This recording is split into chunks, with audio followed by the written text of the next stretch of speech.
북한이 나흘 만에 또 동해상으로 탄도미사일로 추정되는 발사체 2발을 발사했습니다. 자세한 소식 국방부에 나가 있는 취재기자 연결해 들어보겠습니다. 정다희 기자. 네, 합동참모본부는 북한이 오늘 새벽 5시 34분과 5시 50분 함흥 일대에서 동해상으로 단거리 탄도미사일 추정 발사체 2발을 쐈다고 밝혔습니다. 북한이 이번에 발사한 미사일의 고도는 약 48km, 비행거리는 400여 킬로미터라고 합참은 설명했습니다. 합참은 한미정보당국이 정확한 재원을 분석하고 있다고 밝혔는데요. 다만 북한군이 현재 하계훈련 중이고 우리 군은 내일부터 한미연합지휘소 훈련을 시작하는 만큼 앞으로도 추가 발사 가능성을 높게 판단한다고 했습니다. 합참은 우리 군이 추가 발사에 대비해 관련 동향을 추적 감시하면서 대비태세를 유지하고 있다고 설명했습니다. 한편 북한의 발사체 발사는 지난달 말부터 벌써 5번째입니다.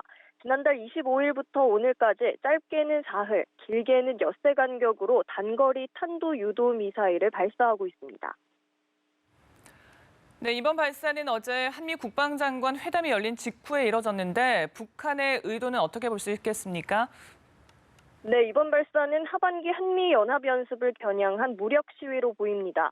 한미는 지난 5일부터 8일까지 위기관리 참모 훈련을 했고 내일부터는 한반도 전시 상황 등을 가정한 본 훈련에 돌입합니다.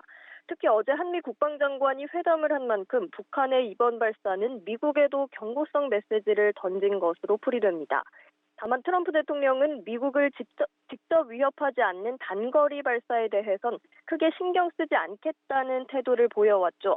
또 오늘 트럼프 대통령이 김정은 북한 국무위원장의 친서를 받은 사실을 공개하며 긍정적인 화답을 내놓은 만큼 북한 역시 반발 속에도 어느 정도 수위를 조절하고 있다는 분석이 나옵니다. 네, 청와대도 곧바로 관계장관 화상회의를 소집했는데 관련 내용 정리해 주시죠. 네, 청와대는 정의용 국가안보실장 주재로 오늘 오전 7시 정경두 국방부 장관 등이 참석한 관계장관 회의를 열었습니다.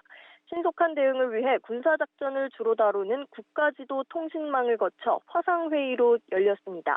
청와대는 북한의 이번 미사일을 단거리 탄도미사일로 판단했습니다. 또 북한이 자체 개발한 신형 발사체의 성능을 확인하려 했다고도 봤습니다. 미사일 발사 이유는 앞서 말씀드린 대로 한미연합지휘소 훈련에 대응한 무력 시위 차원이라고 분석했습니다. 청와대는 북한이 계속 미사일을 발사하면 한반도 긴장을 고조시킬 우려가 있다며 중단을 촉구했습니다. 이와 함께 내일부터 실시할 한미연합지휘소 훈련은 변화가 없을 거란 점을 시사했는데요. 어떤 군사적 상황에도 대응하도록 확고한 연합 방위 태세를 점검해 나가기로 했습니다. 지금까지 국방부에서 전해드렸습니다.